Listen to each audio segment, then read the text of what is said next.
Good evening, everyone. It's Melissa here with the 13th episode of WTF, also known as Wednesday Thought Forum.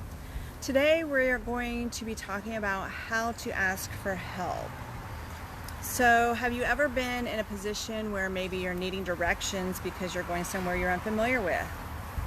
How about needing advice on a particular situation or personal experience you're dealing with and you don't know how to? Hi, Andrea, I see you. Thanks for joining. And we are just talking about how to ask for help. So if you're just joining us, maybe, again, you just need to borrow something for a moment. It could be a certain tool, or maybe you need a little bit of money just to help you get ahead.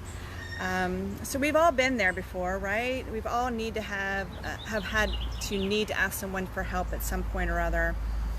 But do you remember how you felt when you needed to ask someone for help? I know I sure did. And I was afraid to ask for help, and I think a lot of people are. So my question is, why do you feel that people are afraid to ask for help? Do we maybe see it as a sign of weakness or neediness? Perhaps we are trying to get ahead in a job interview or maybe a promotion, and you think it's going to be used against you, because there are people out there that will throw you under the bus to get ahead. So perhaps maybe you think it's going to ruin your reputation for some reason. That's always a good point. Or maybe you're just simply embarrassed to ask someone for help because you don't want to draw attention to yourself. We tend to judge ourselves pretty critically, pretty harshly. You've heard of the phrase, we are our own worst critics. So I'm going to use myself as an example for this. I am a person of pride.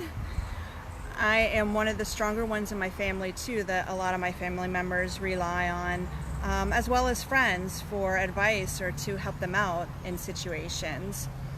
But there was a time when I myself actually needed to be on the other side, actually found myself on the other side of the fence, and I was the one needing help. So I had needed to talk things through with my friends and family. I needed advice.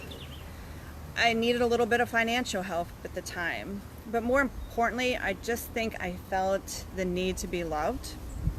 But my pride and asking for help was one of the things that stopped me actually from asking for help, is again because of my pride.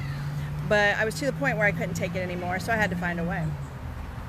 So what I did do is I went out and I found a good therapist. It's the best thing I ever did. I learned that it was okay to ask for help, especially in my situation at the time, and I just needed to seek it from people who knew who I was or that could help me, people that I could trust and willing to listen to me.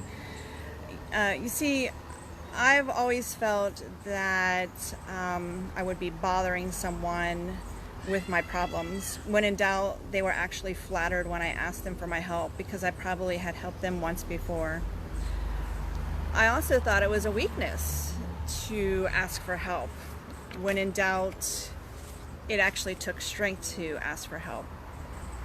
I also felt like I was maybe being dependent on people because I was asking for help. And in reality, it was just I was seeking advice to not be dependent. So I was seeing things in the wrong way. The word help is sometimes used as a negative word, and a lot of people see that in a negative way, such as therapy, counseling, life coach, self-help courses. A lot of people used to think that those were negative things, but now that there's more of a stress on mental health, not only nationally but globally, those things are being more accepted and actually encouraged to help people. So I took a word that society's placed as a negative and I turned it into a positive. I learned I was helping myself to improve, wasn't necessarily asking for help because I was needy or weak. So how negative really is that? Again, I took a negative word and turned it into a positive outcome. But seeking help from somewhere else is perfectly a normal thing to do, especially now. Again, we see it as a normal thing. Think about it. We're all here on this Facebook group to better ourselves in a happy manner and to learn from others, right? The only difference here is we're not asking for it, but we are helping others indirectly as we write our quotes or answer some of the comments and help each other out. So help is not a weakness, as we kind of talked about. In my case, again, I was using it to self-improve. Many successful people use life coaches to help them check in with themselves and to get a second set of eyes on watching them and keeping them in check to complete their goals and successes. Behind many athletes, there are people behind the scenes that are actually coaching them as well, whether it's physically or mentally. At work, many people have coaches or mentors to help them succeed.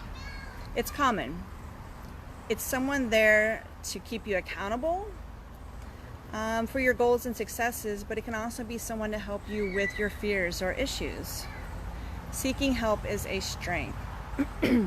You're taking control of your life with the advice of others, and then you're simply just applying it to how it benefits you the best. If you're stuck in a rut and you don't seek help and you kind of stay in that rut and you can't get out, that is a weakness. But if you ask for help so that you can be the best self or be your best self, that is actually a strength. So if you like this material, again, you can find some of my articles on my blog at thinkmefirst.com. We have this Facebook group as well. And if you want some additional tips, tricks, and life hacks, I do send out one email a week, and you can sign up for that on my blog site, thinkmefirst.com. And I just wanted to say thank you to everyone who showed up tonight and who reviews this later. Remember, think me first, and you all have a great evening. Thanks for joining me.